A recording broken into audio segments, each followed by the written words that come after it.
Hello students, this is Mr. Cam, alright? So this is a basic research skill tutorial video for the data analysis exercise. Today I'll be showing you how to do regression and ANOVA using the data analysis toolpack available in the Microsoft Excel. So in this case, for the regression exercise A, you are required to conduct a regression analysis in order to find out if there is a relationship between running speed and also heart rate. So in order to do this, you need to unlock the data analysis toolpack. Okay, since I'm using a MacBook, so the location of the data analysis toolpack might be different, but you can actually go to Tools, Excel Add-ins, and then click on the analysis toolpack and then press OK, and it should be appearing at the top in your data column. Okay, so in order to do data analysis, you are required to do a regression analysis of this two data. So what you need to do is press data analysis, go find regression. Your input wire range is basically usually the one on the right hand side, which is in this case your heart rate. And then your input X range is usually your running speed, which is on the left hand side of the table. So make sure you remember to press the labels, because it's very important to let the system know that you have a column level. And then the output range, please select the output range and you can place it anywhere on the Excel datasheet. Let's say we choose that one, then we press OK. So for regression analysis, the most important value that you need to look for is actually the significance F value, which is this one. Okay, please remember that if the significance F value is more than 0.05, it means that there is no relationship between running speed and heart rate. If significance value is less than 0.05, it means that there is a relationship between running speed and heart rate. So by looking at the significant F value, which is presented here, 0.527897357, that is definitely more than 0.05, which means the correct conclusion for this one is this one, which is since significance F value is more than 0.05, there is no relationship between running speed and heart rate. Please take note that the value here is what we call the gradient. It's actually quite important for you to know this value. It is beneath the coefficient. Okay, so negative value means negative gradient, and positive value means positive gradient. And this is particularly important if, for example, there's a relationship between the two variables. Okay, let's say, for example, regression exercise B. If you see here, the data that I have placed here are almost quite similar to regression exercise A. However, you see that there are some missing data. This one and this one. So if you try to do a regression analysis on this one, you will most likely fail to do so. Okay, let's try it. Regression. Okay, I'll put the Y as this one. And input X range as the running speed. And then labels, click, output, put it there, and then there. You see here, regression and its function returns error. Please check input ranges again. The system tells you that there are missing data in your table, so they cannot use the regression tool to analyze your data. So what you need to do is, before you do your regression analysis, make sure that there are no empty data. So what you can do is, you can actually highlight this column, highlight this row, and right click on your mousepad and then press delete. The same thing for this one again, because there's missing data, so we cannot use that data. So we have to delete that data by pressing delete, right click, delete row. Then let's try to do the data analysis.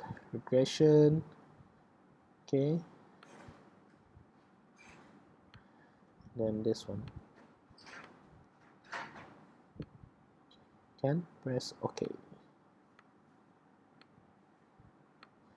See? Now it works. So the same thing again, since the significant F value is more than 0.05, it means that there is no relationship between running speed and heart rate. Okay? Okay, so remember, if there are any empty cells in your table, make sure you delete the row of those data, missing data, so that you can use regression analysis to analyze your table. Okay, next one, regression exercise C. So we are trying to find what is the relationship between car speed and also the amount of fuel used, assuming that the car is traveling at a distance of 5 km but at different speed. So in order to test this, we also do regression analysis. Again, we press data analysis, regression. This one will be the amount of fuel use, and then input X range will be car speed. Then output range, put it maybe next to the table, and then press OK. Alright, so if you look at the summary output of the regression analysis, you refer to the significant F value. So when you look here, it seems that the significance F value is 8.73904 and then capital E minus 0.9.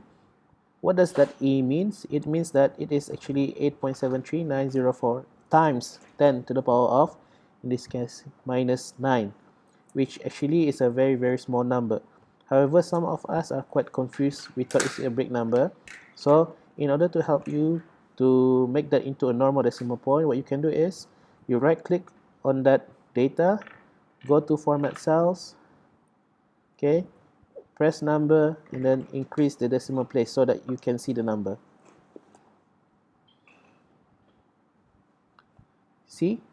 Now you get 0.0008739, and that is way smaller than 0.05, which means that there is a relationship between car speed and amount of fuel use. So your conclusion should be there is,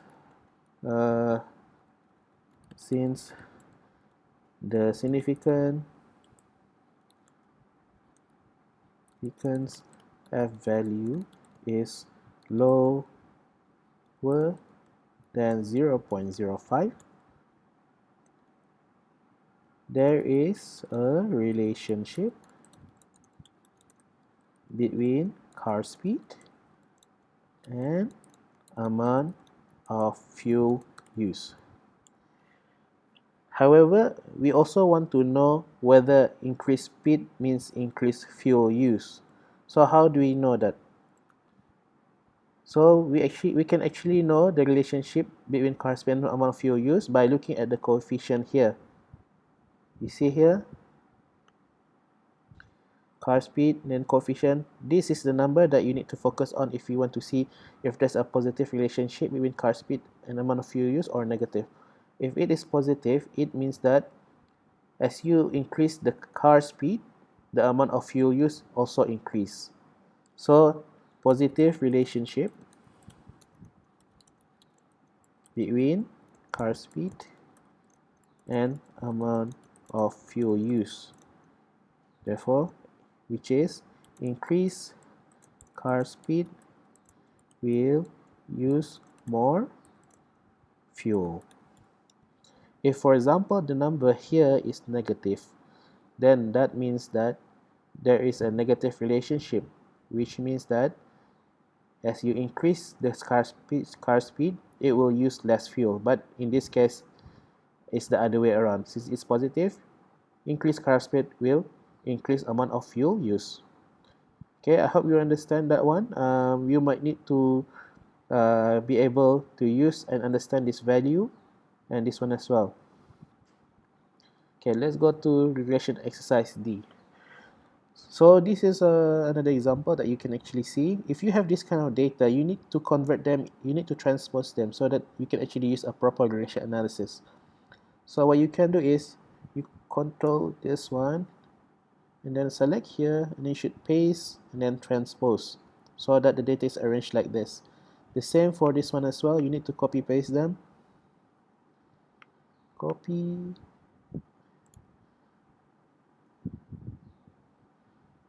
copy, and then paste it here. Alright, so in this case you can actually do two things, okay, which is you can do a regression analysis to find out what is the relationship between rainfall and the radims 1, and also relationship of the rainfall with radims 2. So let's try to do a regression analysis. So press data, data analysis, regression, okay. Your input y range is usually the right hand side, so which means that you will be highlighting the radims. And then for the input x range is the rainfall. Okay, and then your output range, try to put it nicely here. Then make sure labels is clicked because there's label there, and then press OK. So this is your summary output. You can see here the significance F value. So the significant F value is 0.16432.615, which is more than 0.05. Therefore, there is no relationship between rainfall and the monthly catch fish by radims 1. So let's try to do the same again for radims 2. Data analysis, regression, this one, input y range, in this case you select radims 2, and also x range, you choose rainfall. And then data, you put it here, and tables OK, press OK. Oh, there's an error. What happened? Oh, okay, it seems that there's some missing data at radims 2. So what you need to do is that try to copy paste this in table, and then radims 2, copy paste it again. Since this is empty, remember you need to delete them so that you can do regression analysis. Now let's try again to do the regression analysis. Regression analysis. Okay, this one, highlight this, and then this one, you highlight this part, then press OK. See, now you can produce your. So looking at the F value here, so significant F value is 0.02061222, which is definitely lower than 0.05. So therefore, it is safe to say that there is a relationship. Since F value is less than 0.05, there is a, since F value is less than 0.05, there is a relationship between rainfall and monthly catch by radims 2.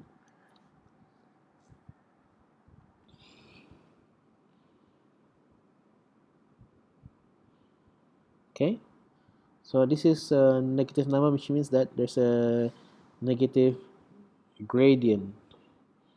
It might mean that as the rainfall increase, the since this is negative gradient, which means that as the rainfall increase, the monthly catch by radims 2 decreases. Alright, understand? Okay, good. So next one, ANOVA. ANOVA is very useful if you want to find out if there's a difference between three sets of data. For example, in this case, the number of mammal species, island, mainland, peninsula. So you can actually use ANOVA to do this. So what you can do is you go to data, press data analysis, use the ANOVA single factor, press OK. Your input range, in this case, you only highlight the one with island, mainland, peninsula. If you highlight the number of mammal species, it will return as error. So just highlight this one until this one. Okay. Make sure you click the label in first row so that the system knows you have a label. And output range, you can put it here. Then press OK. Alright. So for ANOVA, the most important value that you need to look for is the p-value. Okay. P-value. If p-value is less than 0.05, there is a significant difference between the number of mammal species in the three different areas. If p-value is more than 0.05, there is no significant difference. Okay, so looking at your p-value, it's 0.006592616. That is definitely less than 0.05, which means this should be your conclusion. P-value is less than 0.05. There is a significant difference between the number of mammal species in the three different areas. Okay, that is the most important thing that you need to know for ANOVA. However, you are required to draw a graph, bar graph of the average number of mammal species in the three different islands. How can you do that? So what you can do is you make a new table. Okay, average number of mammals. Okay, and then island, mainland, peninsula. Okay, how do you find the average numbers? So in this case, you don't actually have to calculate manually. What you can do is, you see here, the average table given here, just copy paste that into the new table. So for island is 2.67, you copy it here. For mainland, 4.67, copy paste here. And for peninsula, copy paste here. Alright, so you need to make a bar chart. So you can do is you highlight your table, press insert, go to cluster table, and there you go. Remember, you need to put axis on the graph in order to get proper marks. So what you can do is go to your chart design, add chart element, axis title, primary horizontal, and also press axis title, primary vertical.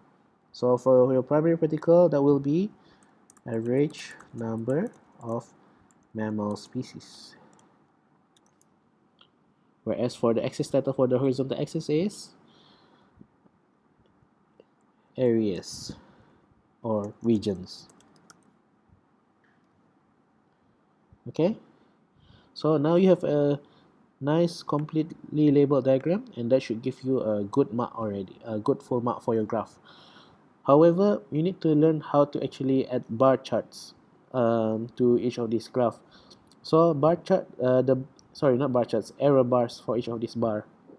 So you need to learn how to add the error bars. Error bars is actually closely related to standard deviation. So what you can do is the standard deviation, you put it below the average number. To calculate the standard deviation, what you can do is you write STDEV, this one, and then you need to highlight the data for each of the three different area. So that is your 1.63 STDEV. Highlight this one from the original data, and this one STDEV, again that one. Okay, there's actually another shortcut to find the standard deviation. One way is to understand that standard deviation is equal to standard deviation is equals to square root of variance.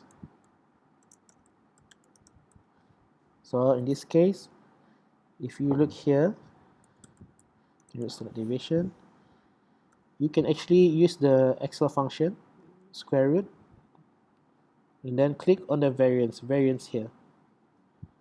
There you go, same number. Same thing for this one as well. Oh, sorry. SQRT, that one. SQRT, that one. See, you almost get the same. But if you guys are much more comfortable by calculating using STDV, that is fine as well. It's the same thing. Highlight that one. Okay. So this is like the one at the bottom is like a shortcut. You write SQRT and then just click on the variance there, island, and it will give you the same number. So you can actually to add error bars, what you need to do is go to chart design, add chart element, error bars, and then go to more error bars option. Since you have calculated your own standard deviation, what you can do is, if you have this here format error bars, go to custom and specify value. So your positive error value should be this one. Highlight the 3 value that you have calculated before. And negative value, same again. Highlight the 3 value. Then press OK. So now you have a beautiful graph showing the average number of mammals in the 3 different areas.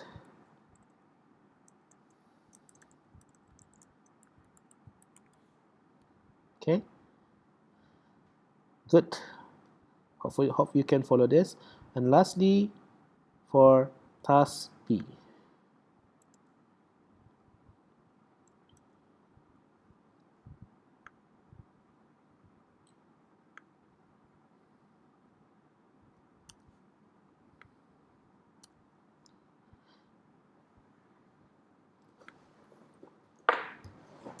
So if you have encountered this kind of data, make sure you separate the data into 2 separate tables because you are dealing with texture and flavor, so don't combine them. You have to separate them. And then let's just delete this table. So you need to produce ANOVA data for flavor and texture as well as the bar chart and the error bars. So good luck in trying and thank you very much.